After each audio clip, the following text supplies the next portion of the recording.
Hello, Ivan here with Isla Vancouver Wealth Management. Today, I want to discuss a very important topic in financial planning, life insurance, and specifically a very common type of life insurance, term insurance.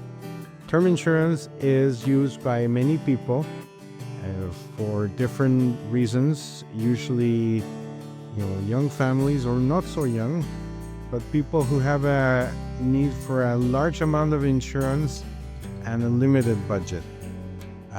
This type of insurance is used to cover for debts like a mortgage, or if maybe a family has young children and they need a lot of insurance and for not too expensive a premium, we get term insurance. Over the years, I've discovered that there is a lot of confusion by the public in general and by owners of life insurance regarding the cost, regarding the values of this insurance.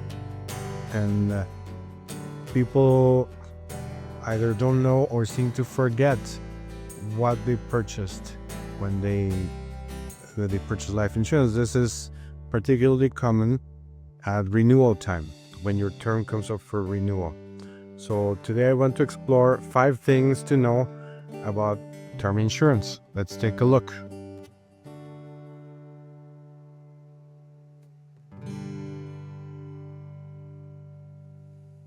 The first thing to know about term insurance is that it's cheap at first. Then over the next term, it gets more expensive. And after a few renewals, it gets really expensive.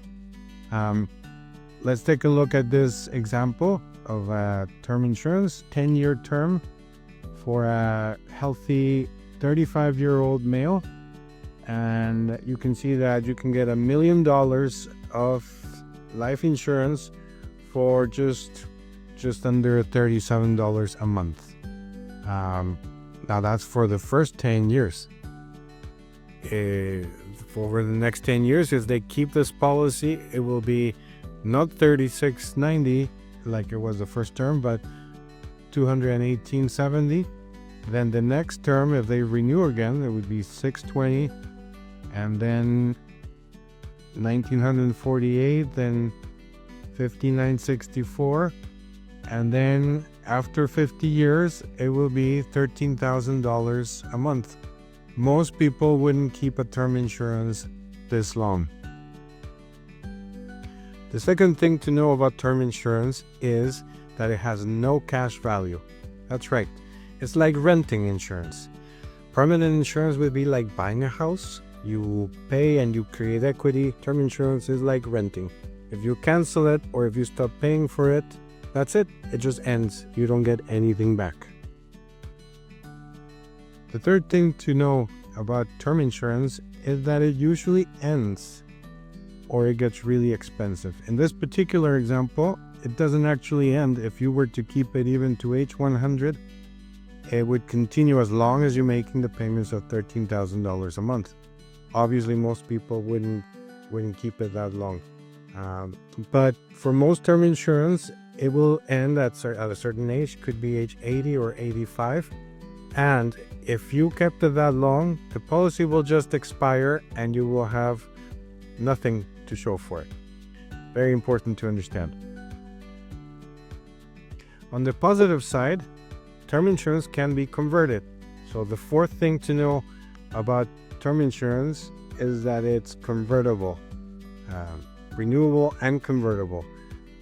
Converting means you can exchange your term policy for a whole life or universal policy, a permanent plan with an equal or lesser death benefit, and you do not have to answer medical questions or provide blood samples or anything like that.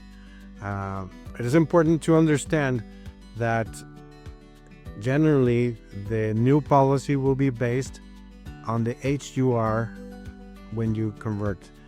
And even if they allowed backdating, just to make it a younger age, then you would have to make up the payments for all those early years.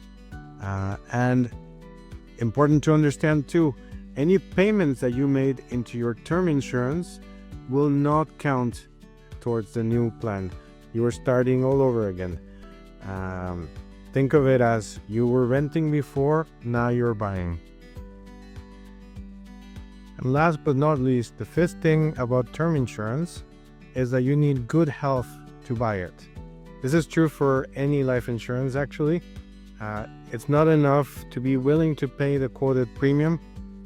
You need to qualify. You need to be of good health, and there are certain requirements. These requirements change depending on the person's age and the product they're applying for. For this particular scenario, the initial requirement is to answer the health questionnaire. Other plans may require you to provide blood samples. Maybe a nurse will come see you and take your blood pressure, your weight. And think of it as a two-way street. On the one side, you're willing to pay a certain amount of money every month.